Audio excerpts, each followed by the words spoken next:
সহিহ বুখারীর বর্ণনা কিতাবুন নিকাহ বিবাহ অধ্যায় 5100 নম্বর হাদিস। মনোযোগ আছে, মনোযোগ আছে।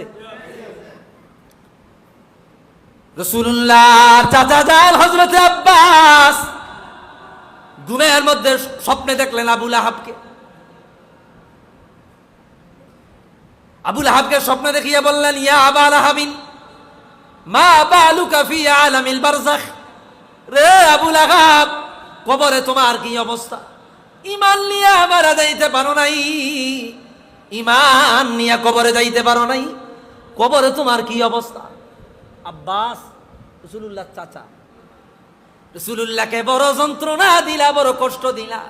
তুমি বলেছ তাব্বা আল্লাকা ইয়া মুহাম্মদ, আমার মুহাম্মদ যখন পর্বতে দাঁড়ায় ঈমানে দাওয়াত দিয়েছে, তুমি বলেছো তাব্বা আল্লাকা ইয়া মুহাম্মদ আলি হাযা জামাআতানা।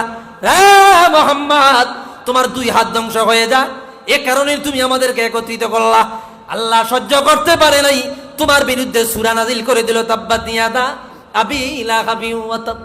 তুমি অভিশপ্ত, তবুও জানতে বলে চায় কবরে তোমার কি অবস্থা।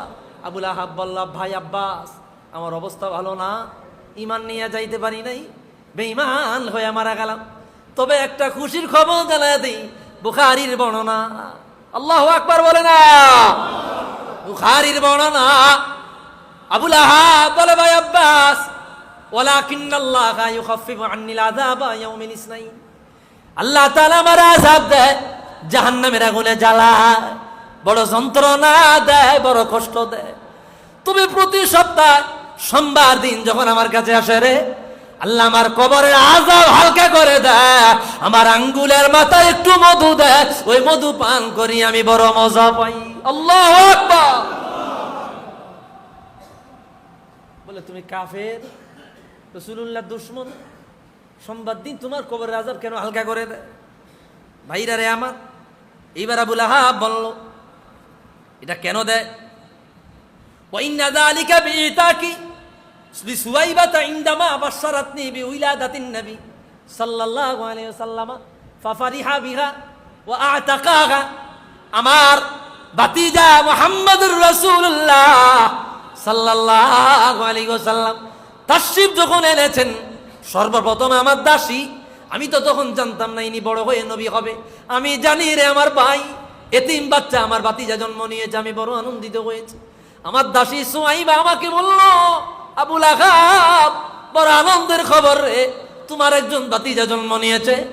আমার দাসী আমার এত আনন্দের খবর দেওয়ার সাথে সাথে আমি তাকে আমার আঙ্গুলের ইশারা দিয়া বললাম, ও সুয়াইবা, আমি তোমার আজাদ করিয়া দিলাম, যা আমার ভাতিজাকে গিয়া দুধ পান করা। আমার মুহাম্মদের মিলাদে খুশি হয়ে যাওয়ার কারণে আঙ্গুলের ইশারা দিয়া তাকে আজাদ করে দেওয়ার কারণে আমার আল্লাহ সোমবারে দিলাম আর আযাব কমায়া আমার আঙ্গুলের মাথায় একটু মধু দেয়। একটু আওয়াজ দিয়ে বলি আল্লাহু আকবার। এটা হচ্ছে বুখারীর বর্ণনা। এরপরে ইবনুল জাজারি বলে, ইবনুল জাজারির বর্ণনা সহ ইবনু নাসিরউদ্দিন দিমাশকিরও আছে, 842 হিজরিতে ইন্তেকাল ইবনু নাসিরউদ্দিন দিমাশকি। আর ইবনুল জাজারি 832 হিজরিতে ইন্তেকাল। উনি বলতেছেন, ফাইন কানা আবু লাহাব, ও উম্মত, কি আমার আপনার মতো মোল্লা মৌলবী? যিনি বলতেছে উনি কি আমার আপনার মতো মোল্লা না অনেক বড় মোল্লা?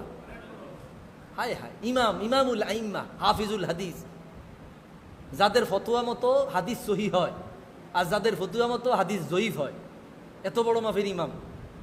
এই হাদিস সহি, এই হাদিস জয়ীফ, এটা কি রসুল কইছে না ইমামরা কইছে? পরবর্তীতে ইমামরা এটারে যাচাই বাছাই করে বলছে হাদিস সহি। এই তাদেরই একজন। আল্লাহু আকবার বলেন। তো উনি বলতেছে, ফাইন কানা আবু লাহাব আল কাফির, ও উম্মত, আবু লাহাব একটা কাট্টা কাফের। আল্লাযী নাযালাল কুরআনা বিজিম্মিহি, যার বিরুদ্ধে কোরআন কারীমের আয়াত নাজিল হয়েছে। কি? তাব্বাত ইয়াদা আবি লাহাবি ওয়া তাব, যার বিরুদ্ধে কোরআন কারীমের আয়াত নাজিল হয়েছে।